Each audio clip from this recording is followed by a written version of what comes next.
We're just under 4 weeks away from Selection Monday, the day when the field of 64 is released in college baseball, and D1.com just released the latest projections. The Paladins look to get their season back on track today as they hosted the Georgia State Panthers. Furman was just swept by Samford over the weekend and has also lost 8 straight. Clemson has hosted regionals in back-to-back seasons, but the Tigers have not advanced to a super regional yet under Coach Monty Lee.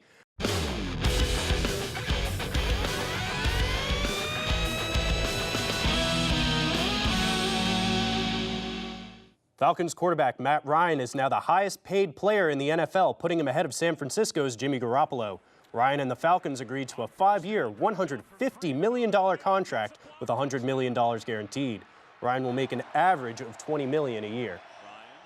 The Atlanta Braves are the top team in the National League East, and I think Braves fans are starting to see the nucleus of young talent in the Braves farm system trickle into the major leagues. The Braves played their series finale against the Mets this afternoon. In the top of the 5th, with the Braves already ahead 3-0, Ronald Acuna hits a moonshot to the second deck of Citi Field and puts the Braves up 4-0. Julio Teheran was dealing today as well. He struck out 6, including this one of Michael Conforto in the 5th. Teheran took a no-hitter all the way to the 7th. Top of the 7th now, with the Braves up 8-0, Ozzie Albies hits a 3-run home run of his own deep to center. The Braves win 11-0 and sweep the Mets.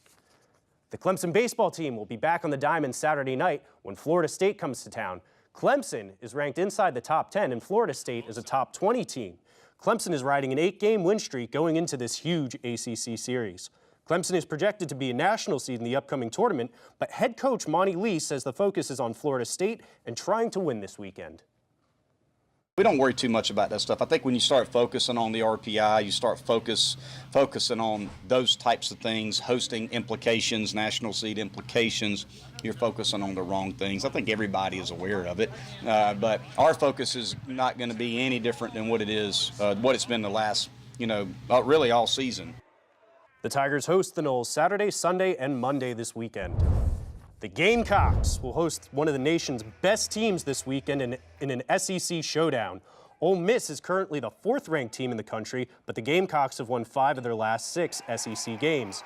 Not only are the Gamecocks finding their groove, but they're also as healthy as they have been all season and fighting for a playoff spot. Mark Kingston says he's proud of the way this group has handled this season's struggles. It got tough.